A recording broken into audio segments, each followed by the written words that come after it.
Happy Tuesday, everybody. Today is November 17th, and today's story is electric.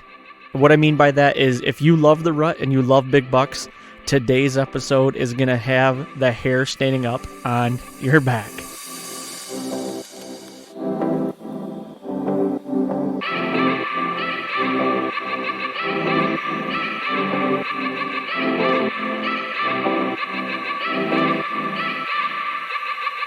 Welcome to the Fall Podcast. I am your host, Aaron Blasey, and today is episode 136, and today is a good one. And I said earlier, this one's electric, and it is, because I've got a guest on here. His name's Adam Bender.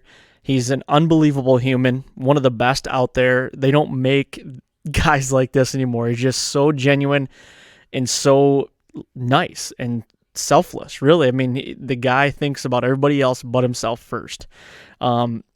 But with that being said, he's a crazy good deer hunter as well. And he goes into Wisconsin this year and kills a stud. And the story is unreal. Like when we're recording this podcast, my hair was standing up on my arms because of everything that was going on. It's unbelievable. I can't wait for you guys to hear this. But before I do get over to the interview with Adam, I just wanted to kind of lay a little bit out of what's been going on. I didn't have a podcast last week because it's just been so busy. Casey and I have been grinding it out in Ohio, and we went from Ohio to Colorado for an elk hunt, and then came home from Michigan, and I'm home for literally 2 days. Got to hunt opening day 2 days ago. My dad killed an awesome buck. Hopefully I can get my dad on the podcast here sometime, probably after season, honestly, with how busy everything is going right now. But to talk about that story, and we've been stupid busy, and it's just kind of hitting the reset button here before I leave tomorrow for Nebraska. Casey and I are going to Nebraska until Thanksgiving, but it's been awesome. We had an unbelievable elk hunt. Casey and I did in Colorado. Honestly, the first 15 minutes of the hunt was really good, and then like for 3 days it was not the greatest, and then the last day was really good. So hopefully we'll be able to talk about that sometime here soon as well. But I hope everybody out there is grinding it out, especially you Michiganders out there that, opening day rifle season, and the Orange Army's out there, and a lot of people are out there killing good bucks. I see my camp in particular here, they killed 2 good bucks opening day. My dad killed one, and then my cousin Kurt killed another one. And so the ball is rolling pretty good. But I had a slow day. I didn't see a lot of deer. Honestly, I sat with my wife in the morning. We didn't see a lot of deer, and I want her to kill something, so she doesn't get to get out and hunt a lot, but her time's coming. She'll get one here soon. So I guess with that being said, though, I don't want to sit on here and do a long dissertation. I want to get into this interview with Adam because it is awesome. So sit back, relax, enjoy the coffee that you're drinking if that's what you're doing while you're listening to this, or your drive to work or whatever. Maybe you're sitting in your hunting blind. I don't know, but enjoy it, and good luck the rest of November into late season, and thanks everybody for the support. All right, welcome back. This is another episode of the Fall Podcast, and today I have one of the most solid, I guess I could say solid human beings I've ever met in my life, and probably the one most genuine human beings ever, Adam Bender. Adam, welcome to the podcast. Hey man, didn't need to say that, but appreciate it. You are though, man. I mean, I've dealt with you for probably the last year now, kind of doing some projects and everything, and met face to face at some trade shows. But honestly, dude, you're one of the most genuine people I've ever met, though. Well, appreciate that. Feelings mutual. I think we are a dying breed in this industry anymore. Yeah, and I hope not. Well, I hope not too. But it just seems like there's few and fewer people that just do it for the right reasons, and they're passionate about it and they care. And if there's anything I want to be known for, that's what it is. Good deal, man. Well, you're on the right track, and today, I haven't been able to record a podcast in a while just because I've been on the road in the Elk Mountains and chasing those things, and you recently killed an absolute slammer in Wisconsin. Is he your best buck? Just missed best buck terminology by a couple inches, Okay. but nonetheless, I thought he was my best buck when I killed him. Okay.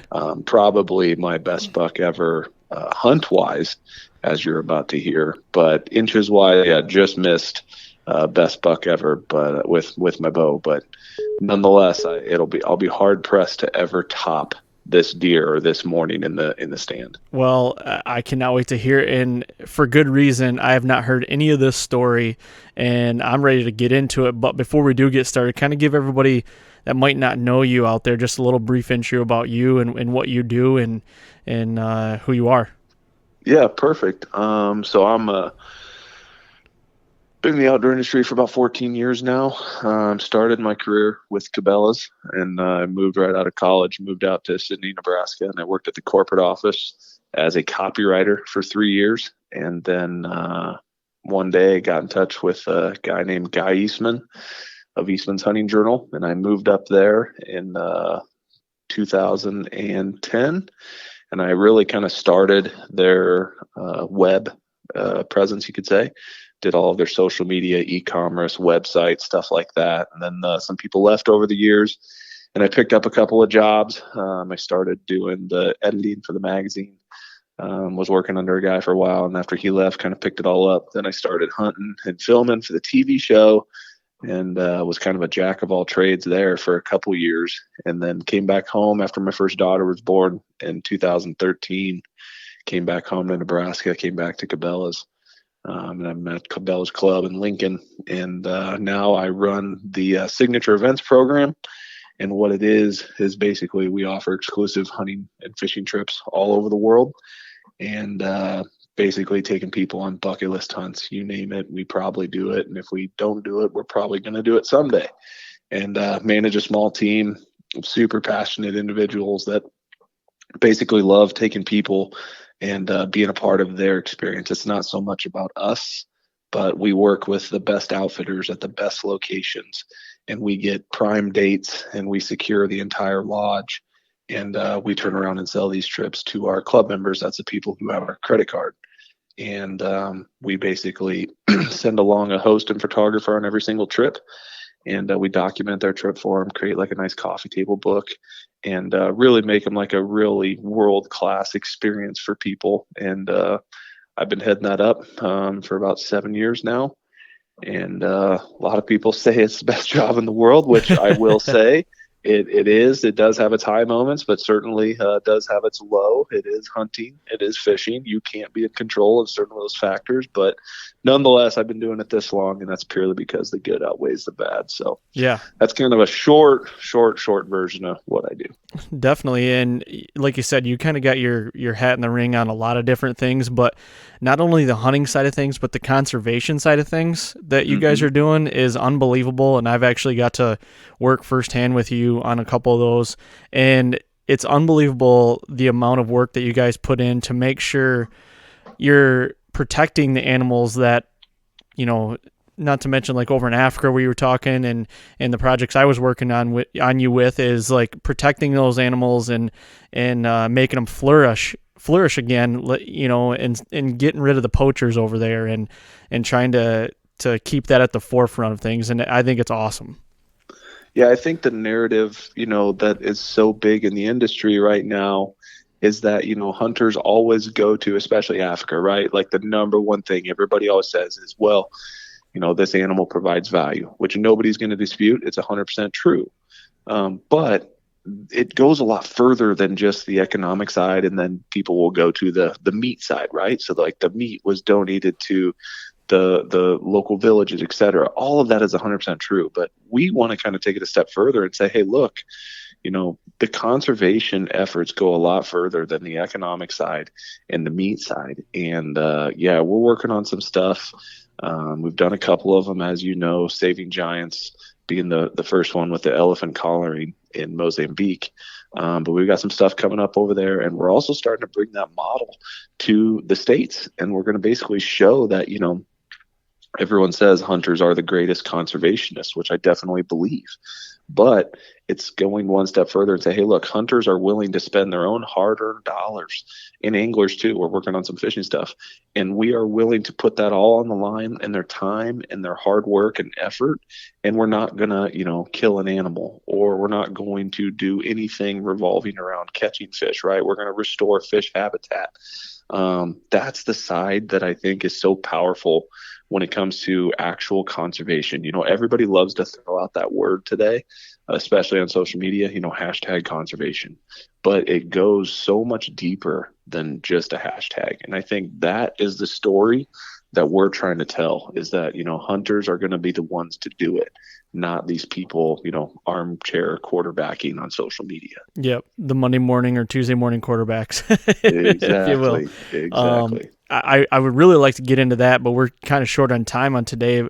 I think that's for another podcast. We might save that whole thing. We would definitely go down a bad rabbit hole. We would quick. Yeah. And so today, I guess I want to do kind of a hard transition and get into this whitetail. I mean, right now we're recording, we're in November, kind of getting to the latter part.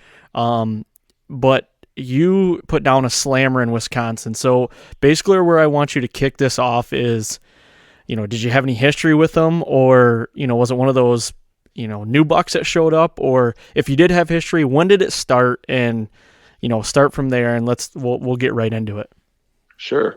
So unfortunately, I can't say that I personally have a ton of history with this buck.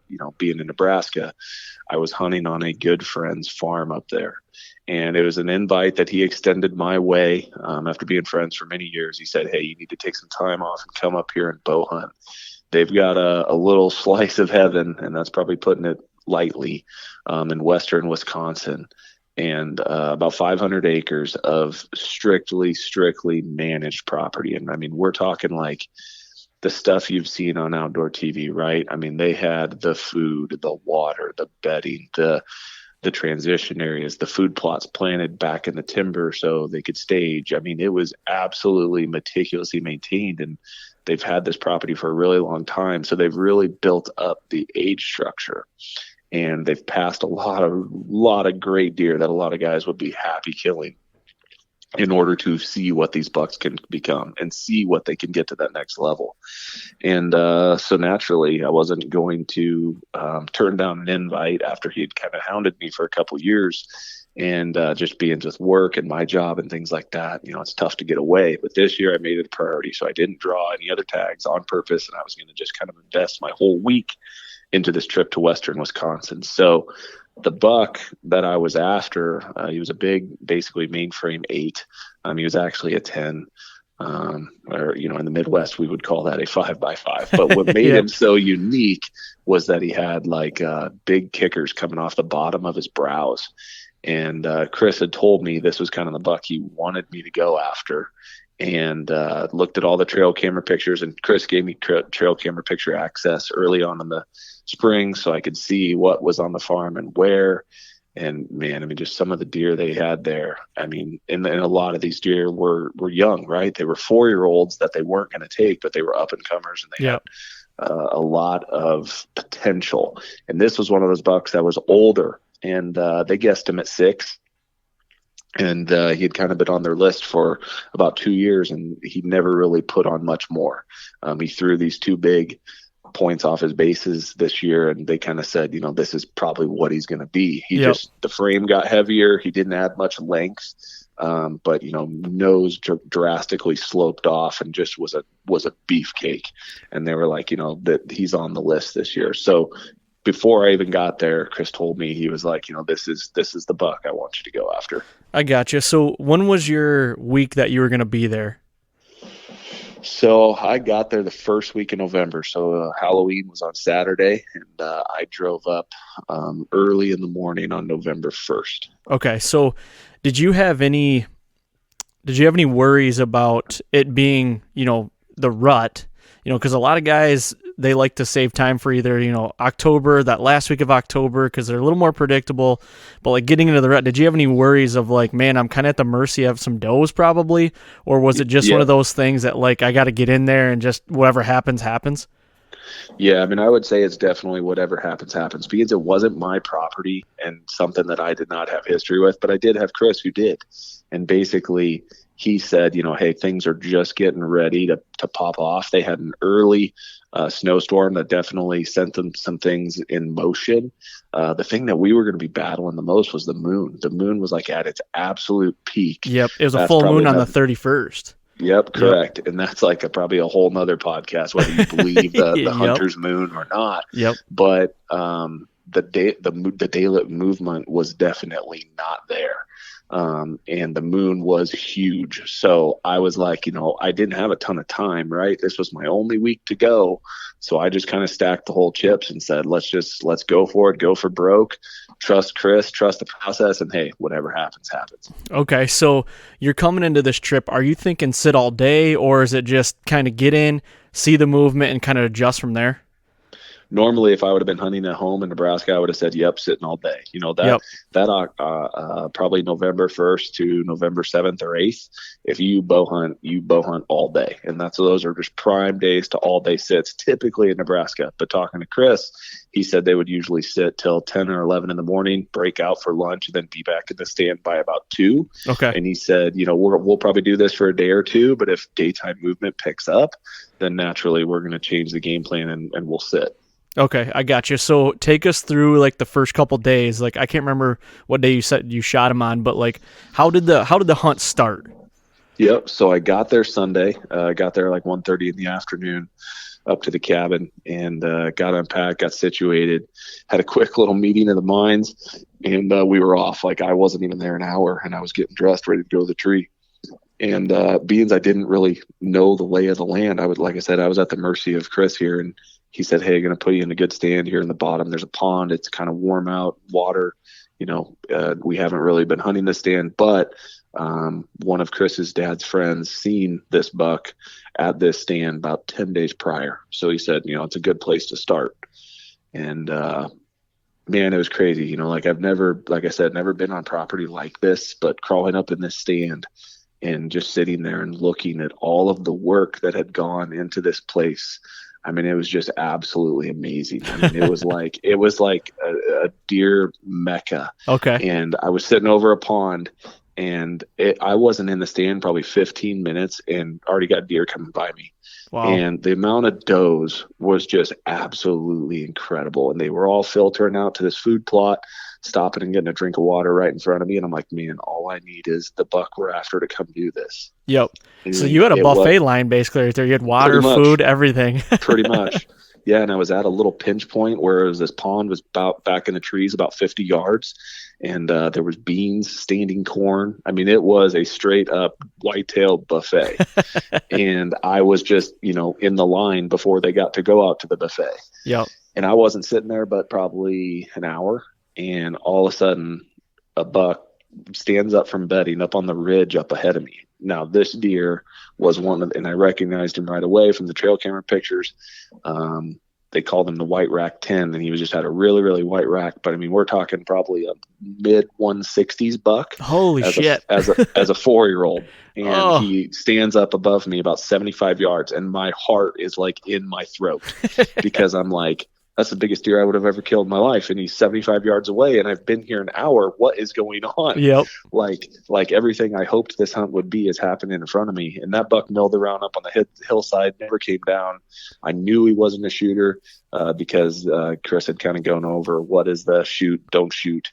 So just age structure wise, he was not a shooter. Okay. Yep. They knew he was only 4. And you could tell, right? He didn't have a lot of mass, good length all the way around, just a real solid 10, but just real young, long, skinny face. And you could tell on the body, he just wasn't an old, mature buck. Right. Okay. And, but yeah, 75 yards away, man, my heart was pumping, and he came down the ridge a little bit, grabbed a doe, and went back up the ridge. And that was the last I seen of him. And that first night, had a couple little basket bucks, fork and horn come by. Other than that, it was just, like I said, doe city all night. And then there wasn't a lot of rut activity going on, I'd say. Didn't hear any grunting, didn't see any chasing, nothing. But that was definitely going to change heading into Monday the next day. So I mean, what are your thoughts right now after the first sit? I mean, you always go, for me, if you're going somewhere else to hunt, you've never been there, it's like you're taking all this intel from people, this information, everything, like, okay, trying to visualize everything, trying to visualize what it looks like, what you're thinking you're going to see, but now you're in it. You see this, mainframe 10 in the 160s. I mean, that's a stud. Like, so what are your thoughts after the first night? Like, shit, I better like buckle in because this is going to get real good. Yeah, I mean, I don't think you could have wiped the smile off my face when Chris picked me up. When he picked me up and he was like, how was it? And I'm like, dude, I seen more deer tonight from one tree stand than I probably would have seen if I would have sat all season in Nebraska where I hunted. And he just smiled and kind of smirked because he knows how special this place is. And he knew what I was getting myself into, but I didn't.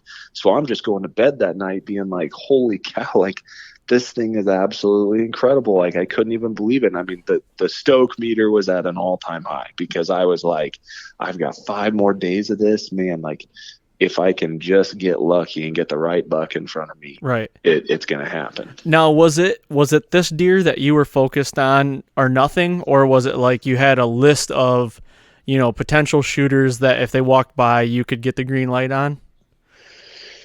Yeah, I think, being it was my first invite, I was a little apprehensive on what I would let an arrow on. Like, you get an invite to a world-class property, you are not going to shoot a deer they don't want you to shoot. Right, exactly. So, I mean, the list was very, very small. This 8, though, was at the top of the list. Okay. And I was like, that was the one I wanted, but we hadn't seen him, right? Like, they hadn't seen him in 10 days. He kind of disappeared off cameras. So they thought maybe he got locked down with a doe already. You hear about this October lull before the rut. I'm like, so I'm second guessing, like, I'm here to get this one buck, but he's not here. So nonetheless, I mean, I started doing some mind tricks. But yes, he was like Monday, like everything changed. And then that was when I knew, like, if we could just find him and where he was and where he would, get a little bit of a pattern, I thought it might work. Okay. So were you like concentrating on heavy doe groups? Like, for sure. Okay. For so sure. Food and water, stuff like that. You're concentrating on those areas and just hopefully, he comes in to check, any of these does. Okay. I gotcha. Yeah, the property had a bunch of ridges, and so basically what Chris said was, we'll hunt the ridges when they come out of food in the morning and they're heading back up to bedding. And that's just what I was hoping was that, we were all sitting on ridges hoping that if there's doe groups heading out of the food, we're going to be in their way when they come back, and that buck is going to be trailing them. Okay, so coming into the next day, Monday, take us from there. I mean, you woke up, get in the stand, same stand, I'm guessing? So Monday's where it gets a little crazy. So Monday morning went to a different stand, completely different area, and kind of like completely different buck. There was another buck that had been hanging on this ridge, and he was kind of like number 2. He was a 10, but he was an older buck, and he was heavy, flared out wide, and it was so cold, man, and it was blowing like 27 miles an hour. And that morning was like very, very, very dead. I basically seen a doe walk right by the trail that, Chris had put me in and said, this is where they'll funnel out of. And sure enough, that's what they did. But I only saw a doe.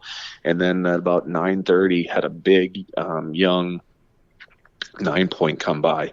And it was one of those moments where, like, I was trying in my head, like, okay, I know which deer that was. Chris said he was on the fence about him, like he wasn't a for sure because they didn't have a ton of history with him, but he came back about 9:30, and it was kind of like meant to be, right? I'm trying to find where I can get a shot. He's not stopping, and I tried stopping him, but he didn't really want it interested. He was on a path to somewhere else, and basically I was just like, there's no way this is going to work. I can't find an arrow, a hole to get through, and then he walked out of my life, and I'm like, okay, maybe that was meant to be. Yeah. But it was awesome having a big old buck, close now. Now my excitement is even higher because now I'm like, all right, now we're getting dialed in. It's cold, it's windy, does maybe coming to estrus, this might just work. I gotcha. So, I mean, I'm getting goosebumps over here. My hair's standing on my arms because I want to go back to the rut now because I just love that time, there. Man. So Monday night is when things got crazy. Okay. So Monday night I went back to the pond stand again because that was where they had last intel of where this buck was, and they had visible sightings. I had another hunter in there. So we got back in the stand, went back for lunch, got back in the stand that afternoon, got back early, and I had told Chris, hey, I got these extra doe tags. Can I shoot a doe? And he was like, hey, you shoot as many does as you got tags for, because this farm has a ton of does. And, naturally, if you're going to grow a big deer, you got to keep that doe population in check. Yep. And I said, well, if I get a chance, I might shoot a doe. He's like, have at it. I ain't in the stand 2 minutes. I'm still fiddling around, getting stuff settled.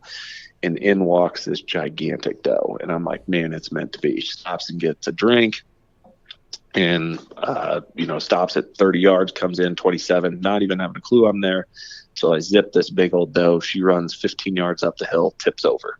So now I'm like, all right, we drew blood in Wisconsin. I'm excited. I mean, I got just as excited if it was a huge buck. And, that's why we all love bow hunting. So I've got a doe down. She kind of fell down in some brush. And for the next couple hours, I mean, it was like somebody flipped a switch. And it was bucks and does running everywhere. But they were all up the ridge from me, up the draw, about 80 to 100 yards. I could just see deer being chased. I could hear grunting, attending grunts, and I could just see the whole thing unfolding up in front of me. And I'm like, and they were too far. But for literally like an hour and a half, 2 hours, I had nonstop rutting activity. And I'm like, man, like it's going to be good. Like just need them to come down here. But again, that night got to be go time, 4:30 about. And it was just nonstop does heading to the buffet line. But now hearing what I had heard, and I could tell it was a lot of small bucks. There was nothing mature up there chasing. But I'm like, man, just need a mature buck to make its way to this valley and the game could be over. Yep. So you're thinking it's just a matter of time, and For hopefully sure. It happens within the days that you're there. For sure. I mean, now I'm thinking like, okay, now I've heard grunting. I've visibly seen chasing. Like it's on. Like now I just need to put in the time. And I had texted Chris from the stand like, hey, I think I'm going to sit all day tomorrow. Because I'm like, man, this is going to be go time. We're going to hit it just right.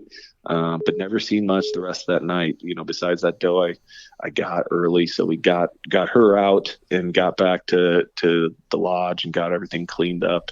And I had told Chris as we were taking care of that doe, I was like, man, up that ridge tonight, like there was crazy rut activity. I said, nothing mature, but I seen does running. I mean, I told him everything I seen and he's like, all right, I know where we're going tomorrow. So tomorrow now, with that most recent information, we're like, all right, we know where we're going. Game plan was set. And Tuesday morning, we had a game plan going into how we were going to attack things off of what I had seen the night before. Okay, so you get in the stand, sun comes up. Is it the same thing? Bucks running, chasing everywhere?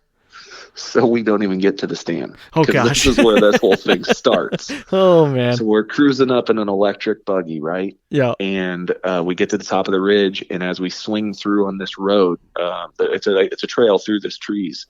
We swing through, the headlights swing, returning. We're just talking, and all of a sudden, the buck we're after stands up. Oh. And he's 20 yards in front of the headlights. Oh.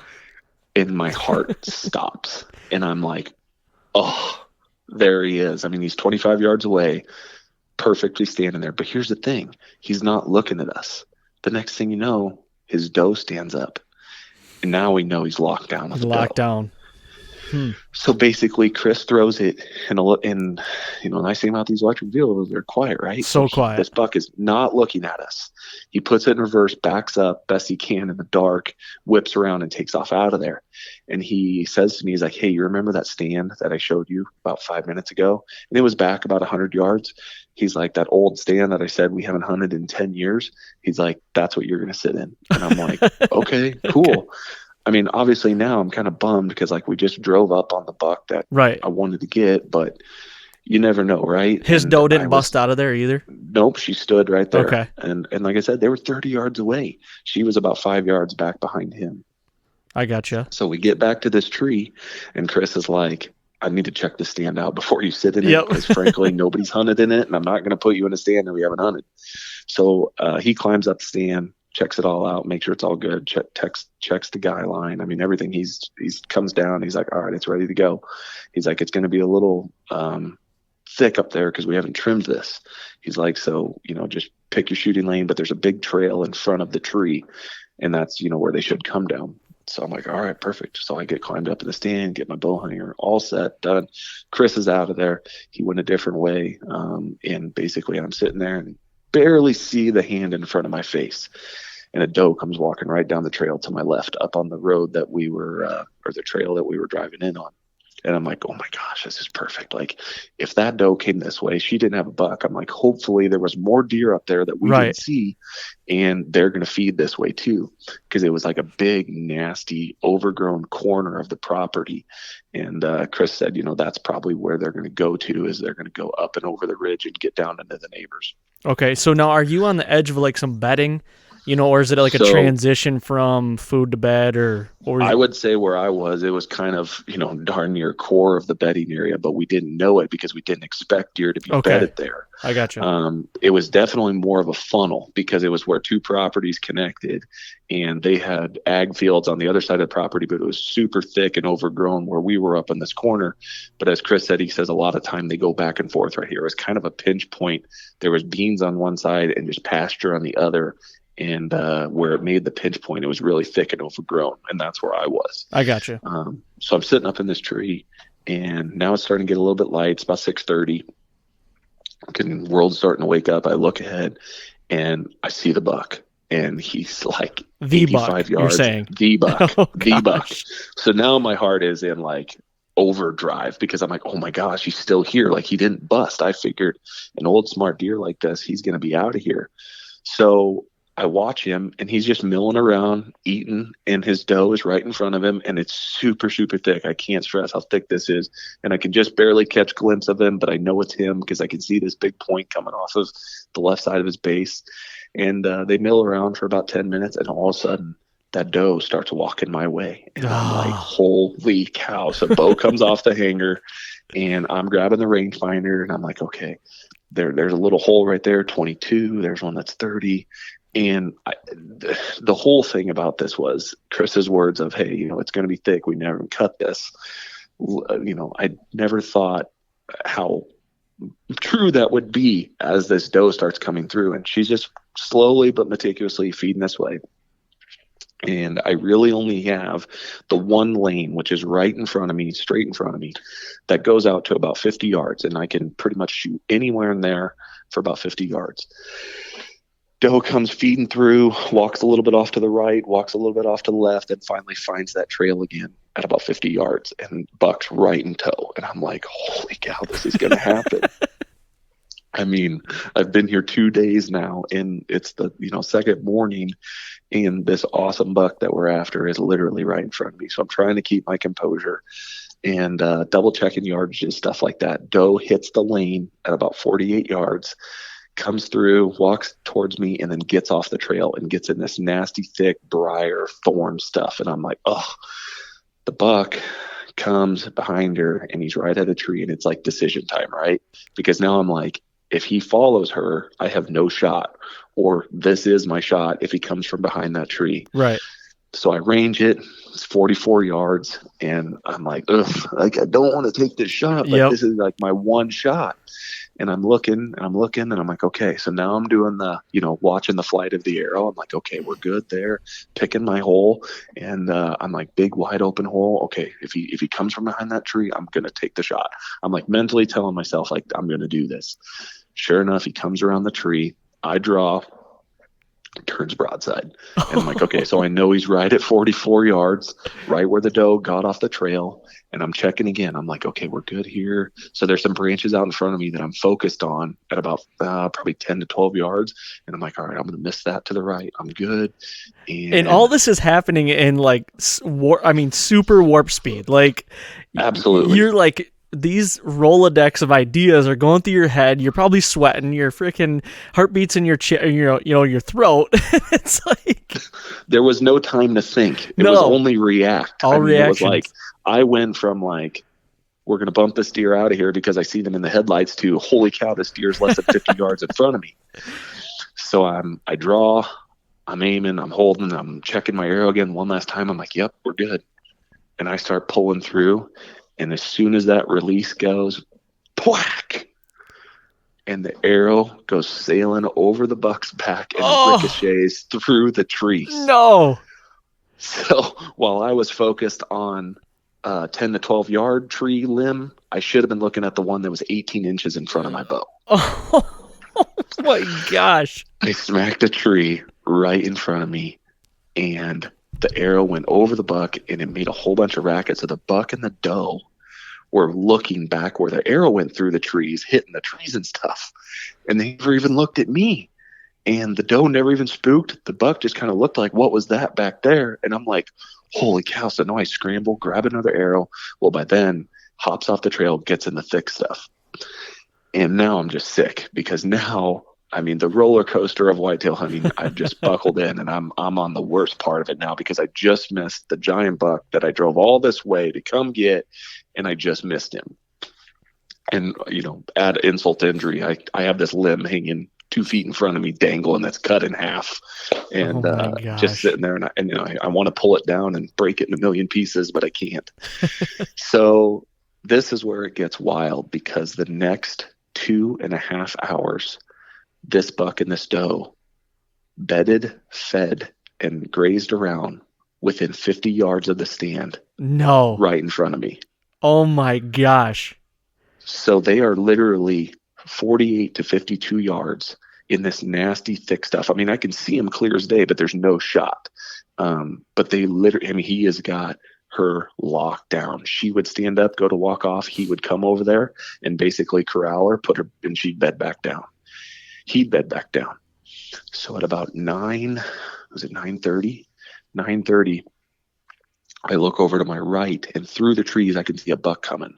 And I look, and this buck is bedded down, and his doe's bedded down about 10 yards away. And, you know, he's bedded just like you'd expect. He's got the wind right, and he's looking down. And all of a sudden, I see this buck coming through this nasty stuff up the ridge, because I'm at kind of like the top of the ridge. This buck starts coming, and it's the wide-framed white rack 10 from the night before, and he's all bristled up. And I'm like, oh, this is about to get interesting. This is going to get good. He comes up the ridge, and as soon as he tops the ridge, he sees the doe. And now he's just straight, you know, I call it the drunken sailor walk, where he's got all of the bristled hair. He's just straight showing off for this doe. Well, he doesn't see the buck.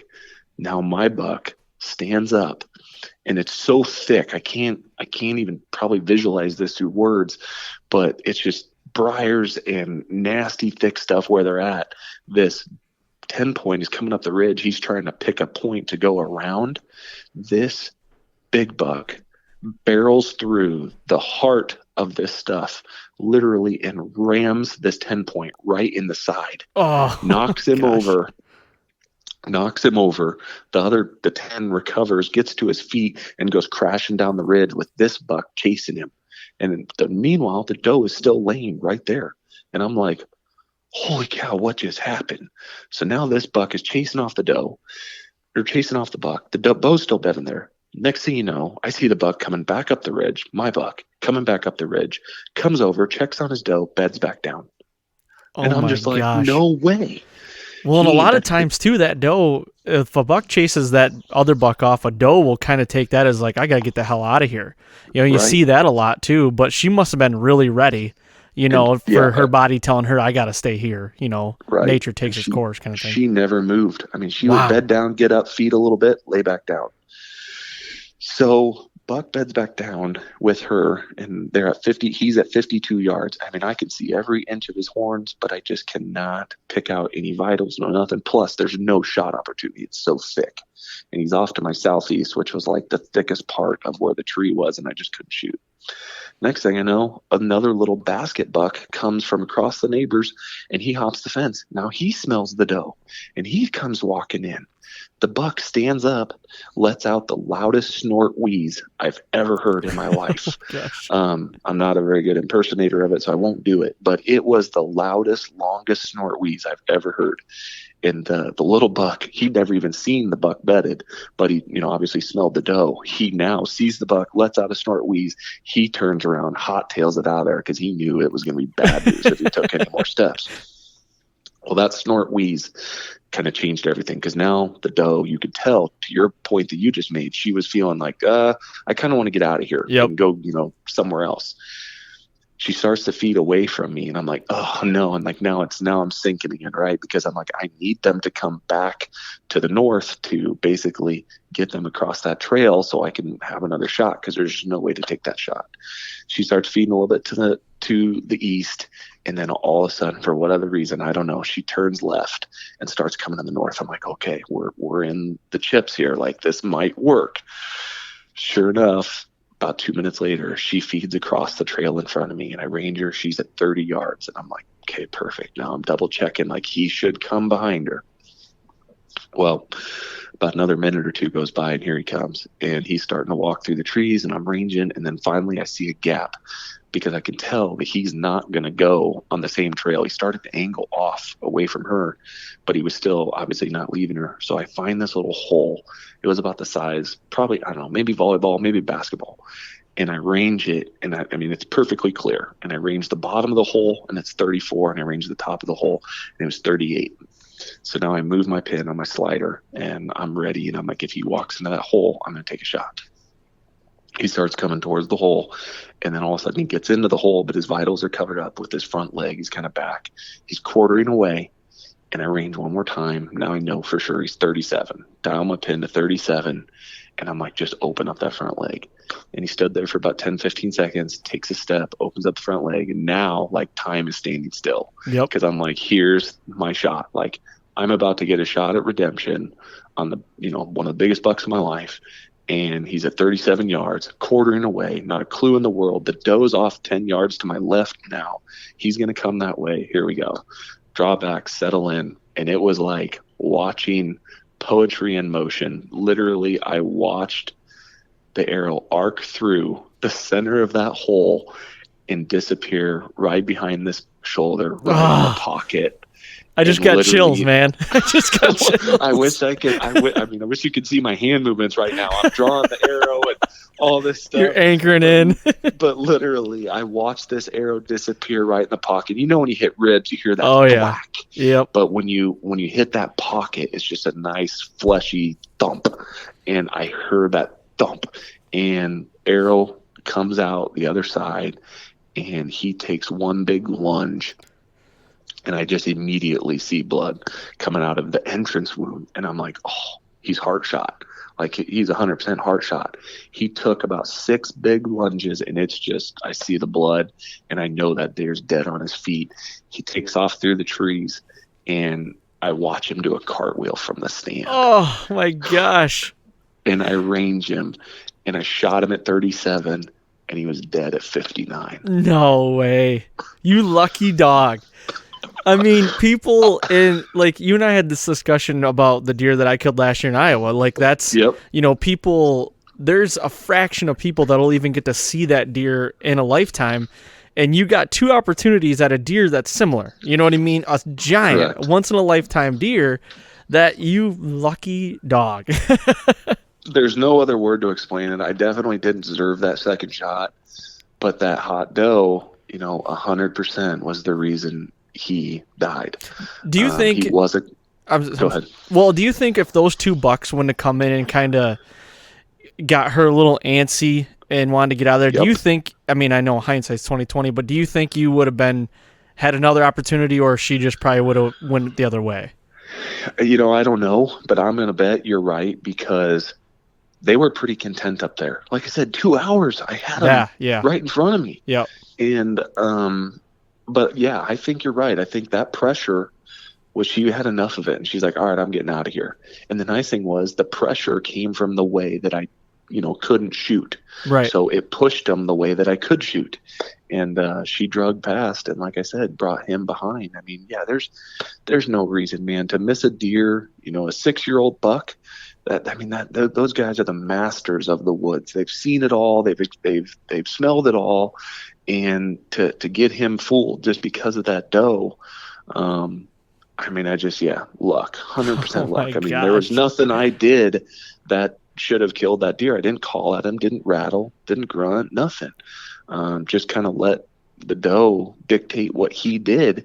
And like I said, after that miss, just luckily drug him back through the hole. No, I guess I bet Chris is probably going back out and probably trimming that stand and getting it all ready to go. So Isn't he? needless to say, now that stand is now called the new guy stand because the last 2 deer that have been killed out of that stand were killed by new guys. That's awesome. So now the stand is called the new guy stand. That's but awesome, yeah, I man. texted Chris and he couldn't believe it. I mean, he was freaking out and he was like, no way. He's like, he came back. And I said, yep. So I waited for him to come. I mean, I could see the deer down, but I'm like, I'm not going to walk up to this deer until Chris is here. I mean, it's his property. Right. He does all the land management, everything. Like, I'm going to wait for him. I'm just out of respect for him.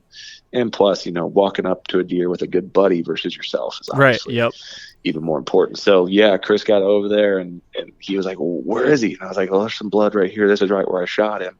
And I mean, it just, painted carpet. And Chris was like, I let him to believe that I didn't know where it was, and we're falling blood. He's like, here's good blood. Here's good blood. He's taking Snapchats and Instagram stories. And little does he know that I know that buck is dead right up there. That's and I let awesome. him follow the trail for a little bit before I told him, like, hey, like, you can stop taking this so seriously. He's right up there.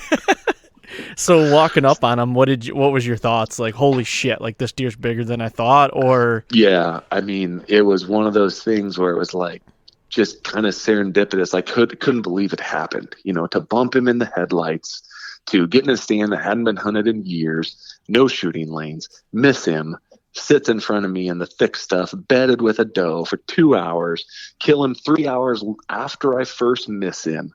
I mean, been a part of some pretty special moments bow hunting, but that one was pretty cool because it was obviously meant to be, right? There's no reason that buck should not have taken off through the trees after that shot. But having that doe, he obviously wasn't going to leave her. Watching him ram that other 4-year-old buck and knock him off his feet. I mean, just put my hands on some deer over the years, but that was one that was just that much more special just because of the way it all came together. Yep. A buck of that age class, of that caliber, to be in the presence of a deer like that for 3 hours was just way too cool. And getting to pick him up and seeing these big tines coming off of his bases and just heavy and massive and not very wide, but just an old, mature whitetail. It was pretty awesome. Well, and that's what I love about whitetail hunting is just the way things unfold. Like you said, it's a roller coaster. Every day, it could change every minute of every day, and when you're in the fall. And it's, you miss and you're down. And then you got to get yourself back up while you're watching this deer for 2 hours. And it's like, you got to get yourself back hyped up and get locked in. And I wouldn't necessarily, it was a little bit of luck, but I wouldn't say you didn't do anything. I mean, that doe had to come by you, but I mean, you threaded the needle again and pinwheeled him. So, and then, not to mention when you're driving in that morning and getting him in the headlights, like, and then making the decision to move and go to a different stand, like that's a hard thing to do, man, it's, you don't want to bump the deer, but you had a plan and you executed, and obviously Chris is freaking dialed with what he's got going on over there, which is really cool. And that's what fascinates me about land management and people, honing in on their properties and getting them dialed to know, like, that is so cool to me. Yeah, absolutely. But that's awesome. So I guess the big thing is, like, what did he end up scoring out? What did he tape at? Well, so, we had kind of rough guesses, right? And we were like, all right, he's like a mainframe 150, but he's got this, junk off the bases and stuff like that. So, and score's never been a big deal to me. I've killed buck animals and I've never entered one, just because I know it, and that's really all that matters. But we ended up taping him. He was 160 and an eighth. Such just a big deer, basically dude. as a 4x4 with some extra stuff coming off of his bases. But maybe will I kill a bigger deer someday, inches wise? Maybe. If I don't, I'd be perfectly happy if this is my biggest ever. But it was just, like I said, an age class thing, and to have history with him. Chris's family had history with him, and to, just be in the presence of a buck like that for that long, getting to watch their mannerisms and see how they position themselves with the wind and where they can see and chasing off those other bucks. I mean, he could have been a 200-inch deer, and he still would have been just as special to me. Yep. Because, like I said, his age class is really what made it for me. That's so awesome. And that's the thing, like 6.5-year-old deer, like he went through 6 falls, 6 ruts, 6, like the stuff that deer has encountered. And I mean, that's when I shot the Hambino last year. I'm like, he was 7.5. I'm like, man, how many times have hunters seen him or shot at him? Or, there's probably guys out there like Chris that were like, because I was a non-resident, but like people he probably lived on someone's property that was like, I really want to hone in on this deer. Like, that's just what fascinates me. It's, the things that they endure every year, and to get a whitetail to that age is just, sometimes it's unheard of. Mm-hmm. So yeah, it's definitely the oldest deer I've ever killed. Yeah. Most mature deer I've ever killed.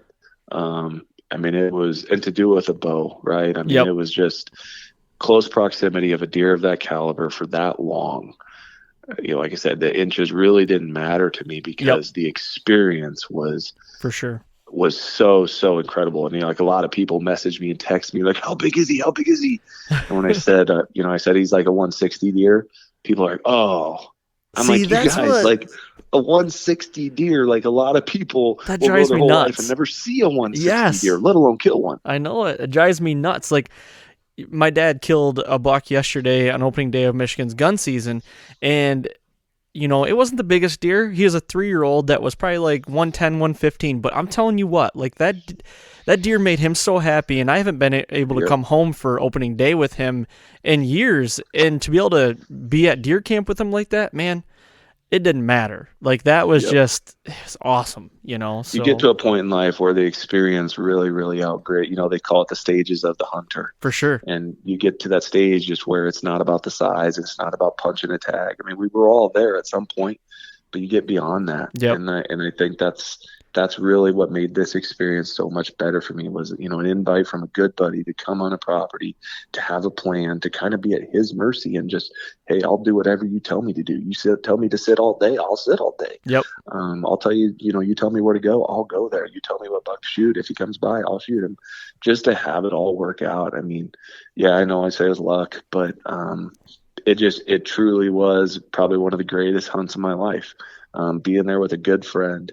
And like I just said, I know I've said it multiple times, but being in the presence of a deer that's that old and been through that much, and that he has seen and smelled it all, and to just get lucky and have the right wind, the right scenario to arrow a buck like that at 9:55 in the morning on a beautiful day, bluebird skies, high pressure.